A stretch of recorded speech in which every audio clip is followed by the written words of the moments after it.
Welcome to The Editor's Room, a podcast in which the editors of the student-led media at Marquette High School will be discussing various topics. I'm Jackson Estwanick, the production editor for the Marquette Messenger and the executive producer of MHSNews. And I'm Kavya Jain, the editor-in-chief of the Messenger. Before we get started with the podcast, you're studying your Algebra 2. What is it? It's Calc AB, actually, sir. I'll have you know. Disappointed in your leadership skills here. I was just looking at it while you were getting the computer set up. I'm not looking at it anymore. Okay, so what are we talking about today? Leadership and being editors, leading staffs. Yeah, I think that'll be the topic for today is student leadership, how students, being us, are actively pursuing being better leaders of the publications and productions that are in Marquette. How'd you get your position, Jackson? How did Jackson get his position? Well, I joined staff second semester of my sophomore year. I'm now a junior. And quickly fell in love with everything that was happening and also became very discontent with a lot of the things that was happening. Yeah. Wanted to change them, which I think is an acceptable mindset to have. And so quickly, even though I was a staff reporter, did my very best to be around and learn everything that I can from the seniors who had the higher positions, who would train me things, and did a lot of video shadowing and learning the most I could just by watching other people do what I do now. Yeah. So it was kind of like, I would say, non-traditional, because you didn't necessarily like work your way up, but you just like went in and then you were just like super dedicated and motivated and then you just like jumped up. Yeah, I would totally agree that I totally didn't like work my way up the system like you did, where you had several different positions. I went from staff reporter, which is the base level, to literally the main editor. Yeah, first in charge. Yeah. So. Well, wait. Talk about why exactly like you had, like why there was an opening for executive producer and like your kind of journey of like revamping. Yeah, so with that, as I said, I'm the executive producer of MHSNews, and I was not even on the MHS TV staff when it was MHS TV. I was never in that class. I never took a video class at Marquette, and basically how the story goes, as Miss Wergler, who was the advisor of MHS TV, got a different position, and the administration came to Miss Jorgensen, who's our advisor, and said, we have this position open, would you like to take it? And she said yes, and also that week I had made my first like real story video. I was part of it. Just want to throw that in there. Kavya did the narration. I did zero of the shooting, the filming of the process, but I edited all the editing. Yeah. And so I had done that, and she said, "Well, I'm gonna need students to lead this because the Messenger is student led, and our yearbook is student led, and so she needs a good team of students, or at least one." So she came to me and asked if I wanted to be involved and would I take the class if I had the opportunity. And so I did, and we went through a lot of processes of figuring out what we were going to do and recruiting, and it kind of came to be, and we're still figuring it out. But with you, it was very different, and I would say traditional with the way things are, quote, supposed to work. Because, like, I started freshman, so, like, I always knew I wanted to join the newspaper staff because, and I think newspaper or journalism in general when you're in high school is one of those things where, like, if you don't know anyone in it, you kind of just, like, ignore it and forget about it, and you don't realize that it's happening at your school. Like, it's very easy to just be, like, look over. Like, it's not, like, right in your face, like, some other, like, it's a very nuanced process, and it's the world moving around you. No, I'm saying, like, people don't realize that, like, we have, like, newspaper as a class. Like, there's still a lot of, like, confusion about how exactly you join a staff at Marquette. And so I think that since I had, like, an older sister who, like, went through the process and was an editor and all that, like, I knew from the start that, like, okay, like, I want to be a part of this too. So I took the prereq first semester freshman year, and then I just joined staff. And then sophomore year, I became a section editor. I was features editor. And then junior year, which is this year, I became editor-in-chief. So it was definitely more, like, traditional, I would say.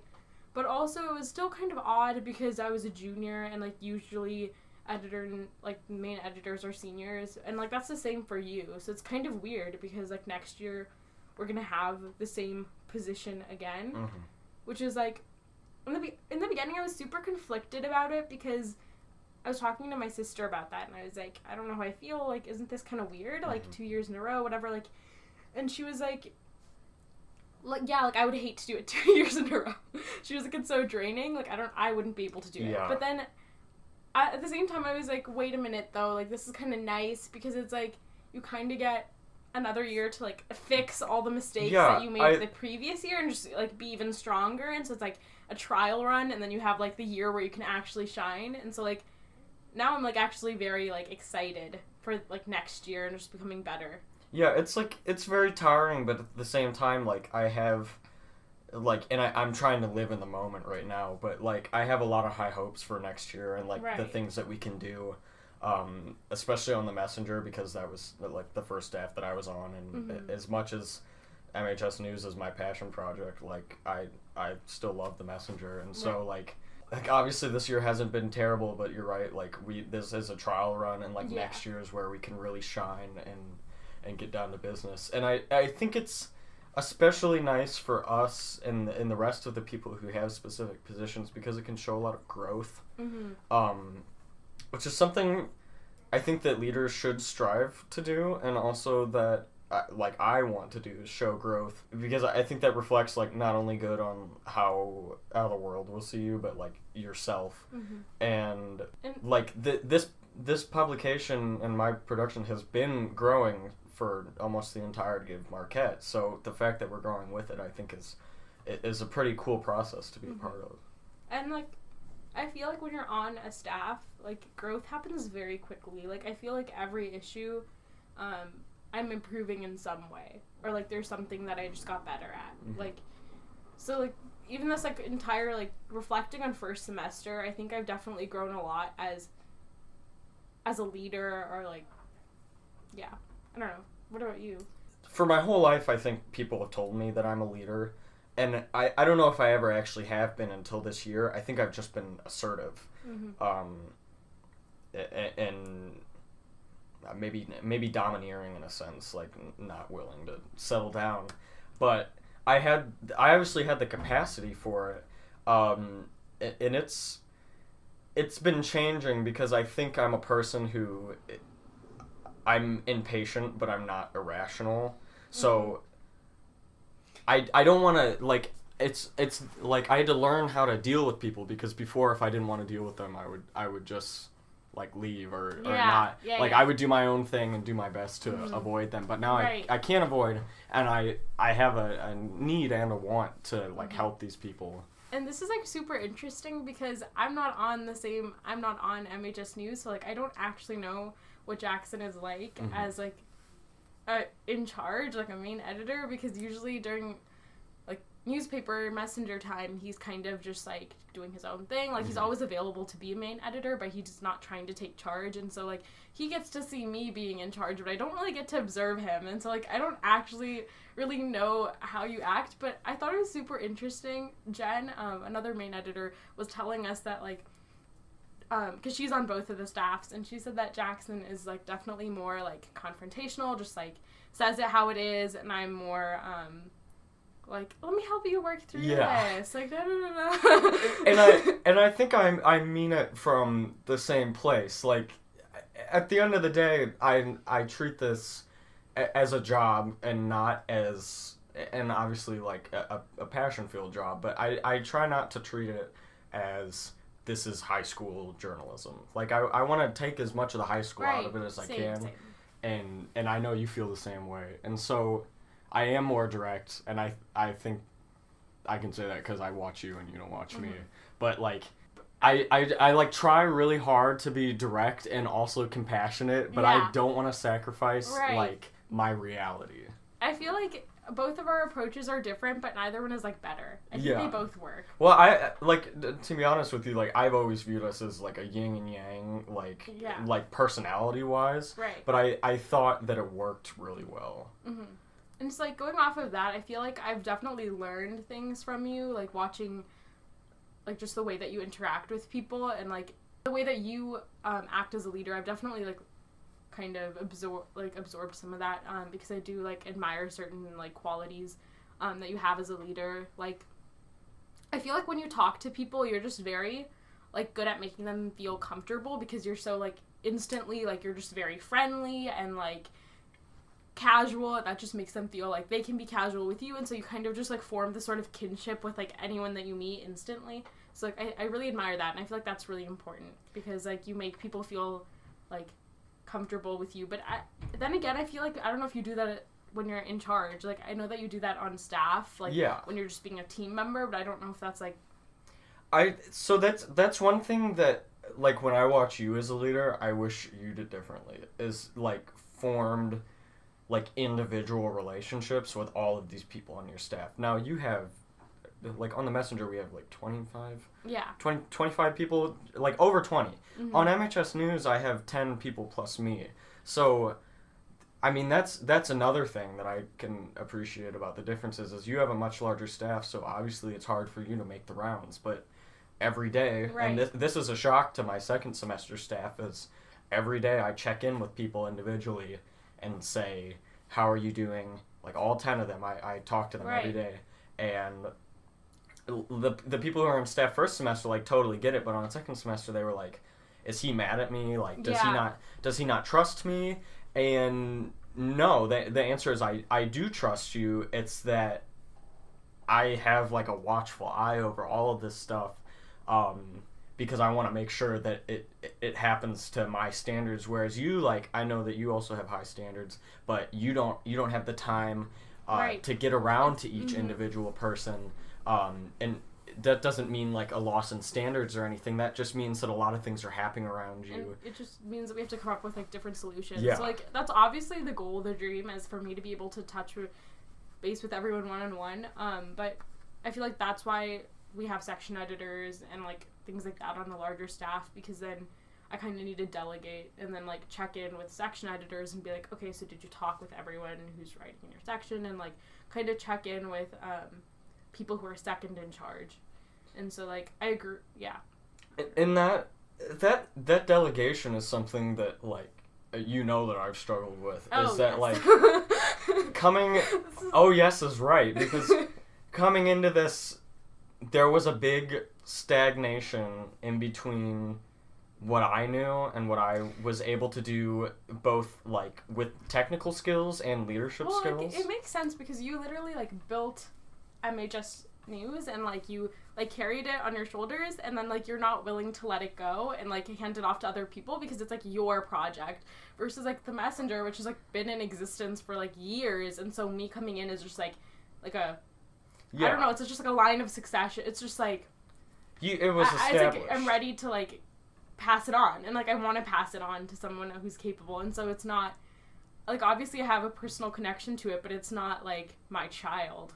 A lot of the things that I think about is like end of next year, where am I leaving this? And all of that has to do with what I'm doing now, is that you have to build that stuff. And I'm although I've like we've made positions so I can help give up some of the power and the responsibility, it's still tough for me. Yeah. Because I know that I'm willing to do everything under the sun, like, no matter what are the consequences for me in the end, to like make sure that it's the best, or that it meets what I want it to be.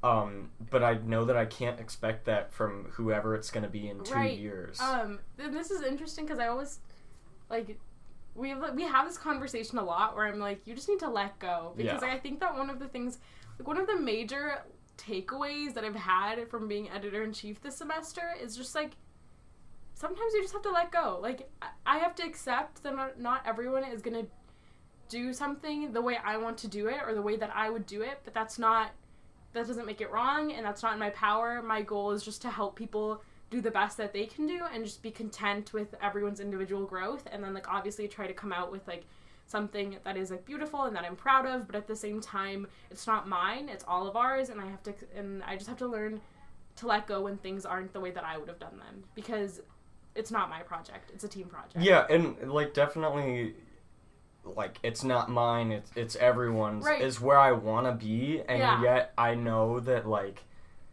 I tried to remain as humble as possible, but like I did build this, and yeah.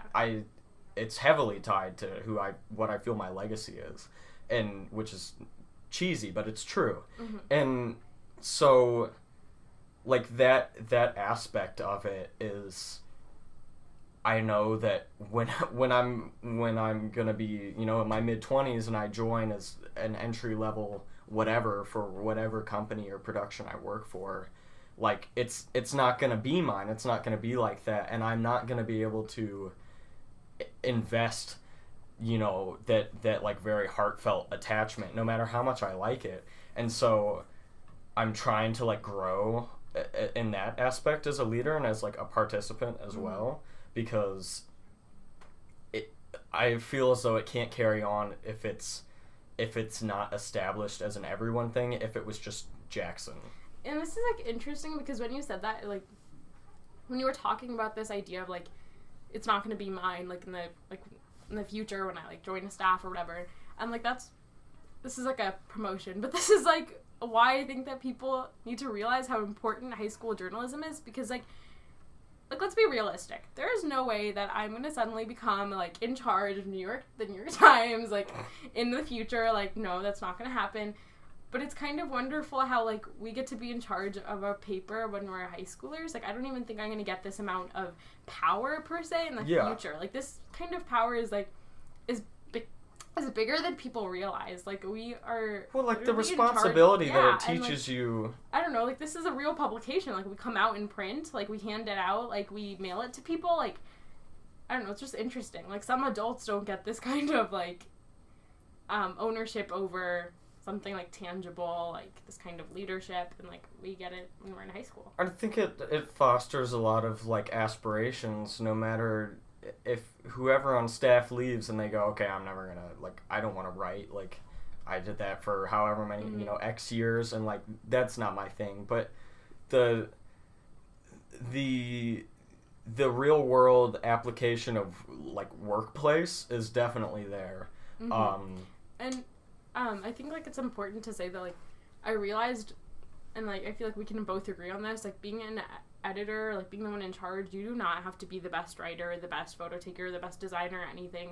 You just need to know how to, like, get everyone to work towards a common goal and just, like, harness everyone else's abilities. And it's a toolbox that your job as the leader is to know what to reach for. Like, on the messenger, like, if I don't know something, I'll just be like, go see this person, or go see that person, and, it's definitely, like, a big learning opportunity, and it's also really humbling, I think, when, like, especially when we have a block day, like, when I've been going an hour strong, like, doing a million different things and just powering through them, and then I'm halted, and then I have to be like, Kavya, what, like, when we're doing layout, like, what font do I use, or what number, or I don't know how to make a square, or, and it just helps you to know, like, you don't know everything, but it's not, like, awful to not know that. Yeah, and I feel like you don't want to know everything. Like, it's kind of nice when you see people who, like, are so good at one thing. Like, I am not tech savvy at all, and so, like, I love coming to you or Tanner for help with a camera, because, like, I don't know, it's just nice. Everyone has their own, like, strengths, and it's nice to, like, see that. Well, and it's definitely nice now that, on MHSNews, that I've split all the staff reporters to either myself or Sean Seyfudinov, who is our associate producer, so that he can help manage and work with all them, and then I have the other half. And I can work more closely with the people who came second semester who didn't get as much formal training as the other staff did. where basically all of August was just I was working on a video, and then I would take breaks when I needed to help Miss Jorgensen teach the fundamentals of or framing or interviewing or any of that on the Messenger. When we have a prerequisite class, you kind of take for granted like the basic skills that it teaches you. All of these people came in not knowing anything, and the way that they've all kind of advanced at different levels, especially shone a light on the need with me to work closer than I already had been, which was varied.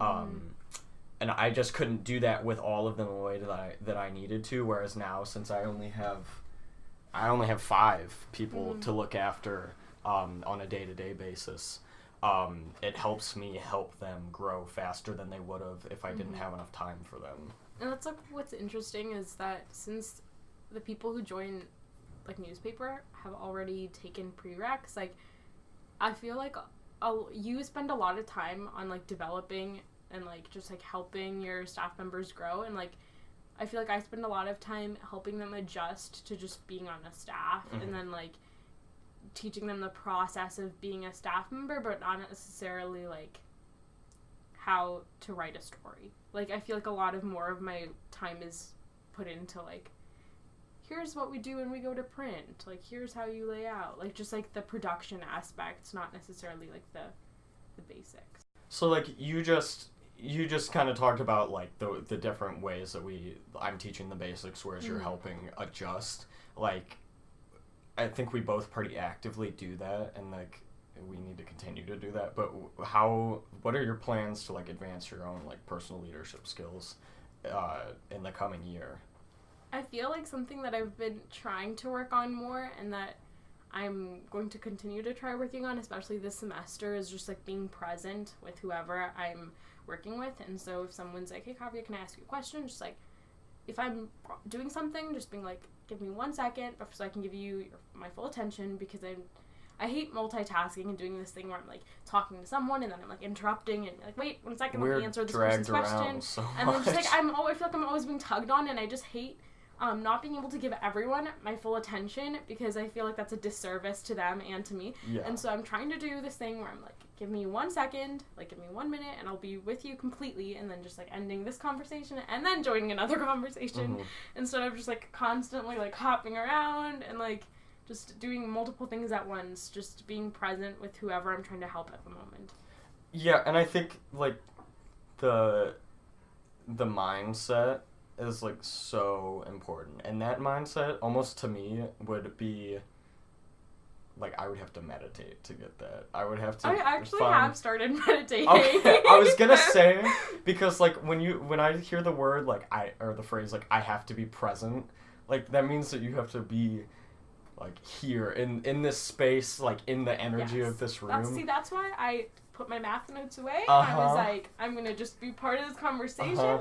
I did. Do not at me right now. They're away. They're out of sight. I have a math test, but I'm not thinking about that. Whatever happens, happens. Well, it's so like you wanna be there, but like you wanna be present for all these people, but you have like we are people and we have things on our mind, and I'm so awful about like charging around and being like, and I know you know this about being like, if I'm like, all right, I need to go unlock the camera cabinet for people, and this person needed me to edit their thing, and I need to ask this person if something's ready to be posted, and I need to ask for someone if there's a deadline. Like, if all of these people, our interactions, like, have something where I need to, like, wait, or, like, someone's in another conversation, like, I'm just gonna go and stand by them, because that's the best I can do to not just, like, interrupt, because I try so hard, and I know it's rude, and it's definitely not that I think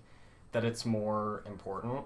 I'm just like so not present to the fact that like these people were just like living their life, and then here I am like Wait, so then what are you trying to work on though? Like, I definitely think patience, because I think a lot of it has to do like with my own like my own super involvement with what we do and like the different levels of like I'm doing a million things, and then I have a few people who I've given like leadership tasks to who they're doing significantly more than the other people, and then the staff reporters are just doing like stories and like the basic things that they need to do. I feel like you're very go, and Yeah. so when people are not like that, it's kind of irritating to you. I feel like you get irritated. You're like, just work faster. Like, why can't you do this faster? I just get that vibe from you. Well, I definitely do, and I struggle a lot with like I want consistency. I feel like first semester of this year we're on a rise, and now it's time to stop rising and like chill out for a second and not have like stresses, because obviously you want to keep improving, but I feel like we need to take this semester to solidify like all of these things that I've been like taking all of my staff and like people that I work closely with on the messenger who I've been making super malleable and like infusing them with all this stuff. Yes, manipulating them. And now I need them to like absorb and retain all that. And when we went to the NSPA conference last year, that's the National Scholastic Press Association, the messenger won a pacemaker nominee, and I posted on my Instagram something like you heard it here first, like MHSNews will win a pacemaker next year. And I knew when I posted it that was unlikely, and I know that it's unlikely now, but I think that like passion has really driven me, and I think about that exact moment a lot, but like I need to be realistic and allow these people to like be strong instead of saying that we're going to be strong, because I can set a goal, but I'm the type of person where I feel like if I don't completely prove it, then it's not valid. This was very enlightening. I'm happy that we did it. It felt good to say all of that. And it's always like whenever we have these conversations, it's like it's usually in Jackson's car. Kavya can't drive because she's a fluke. I'm not gonna talk about my driving problems right now. And so it's always like driving, and usually it starts with him complaining or just being frustrated and just going, Kavya, look, I need to like tell you about just how terrible stuff I don't know, and you're my opposite, and then you know. I'm just like, let go, just let it go. So on that note, and the steam rises out of my ear, and but I want to know what you have to say. And so when we're driving on Kiefer, when I would normally be going 45 and a 30, but I'm actually going 25, it's like it was nice that we had this time to like not be like, all right, we're in the driveway, like get out, I don't want to sit here with you. We are present. Ha ha ha. Okay, anyway, wow. on that note